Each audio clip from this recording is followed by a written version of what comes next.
G'day everybody, it's Dave from Chun Mind Force. Just a little video in a special spot near where I live.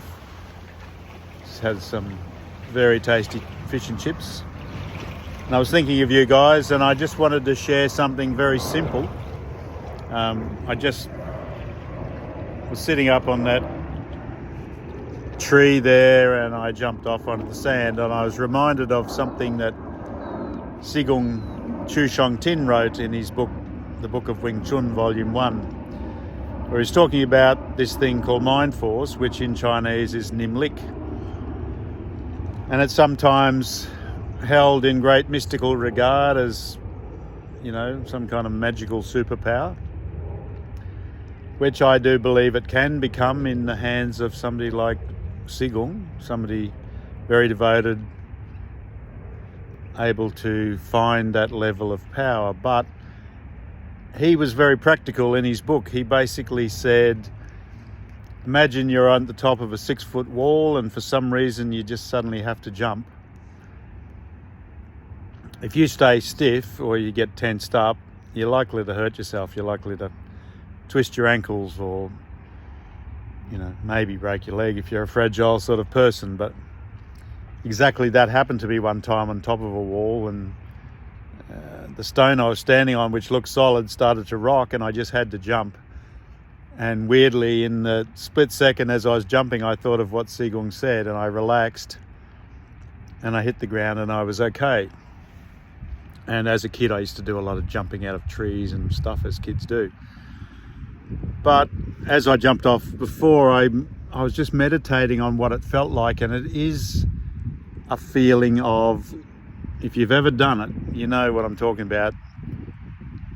You just you relax, you sort of soften, you let all the tension out of your legs, and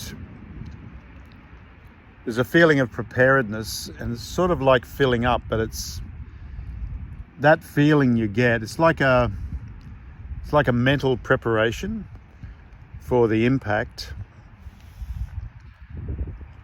It's partly just relaxing, but it's also essentially a natural thing that happens with us, that your mind fills your body with this soft, springy strength. And it's the springy is the key. It's not stiff. So when you hit, it's got that bit of flex like a young creature has.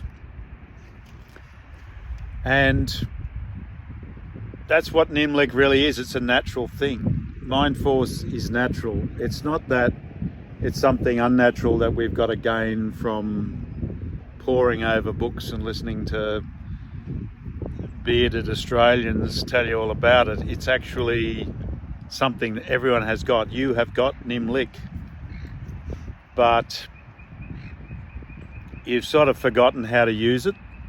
We all have in our civilized world.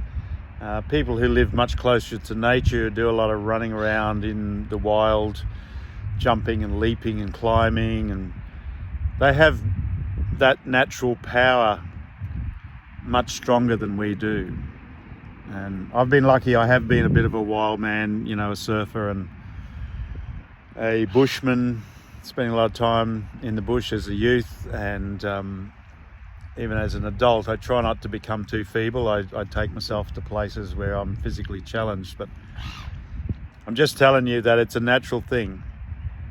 And my second Sifu, as it were, Sifu Susanna Ho, who's greatly influenced on me, used to say that you fill up with spirit. And I could never quite get it. And I said to her one day, for us Aussie native English speakers, filling up with spirit doesn't really, as you're talking about drinking a bottle of Jim Beam, doesn't quite make sense. But the more I talk to her, the more I realise it's this same thing. It's like being on, where you're ready. You're ready to go, ready to fight, ready to move, light on your feet.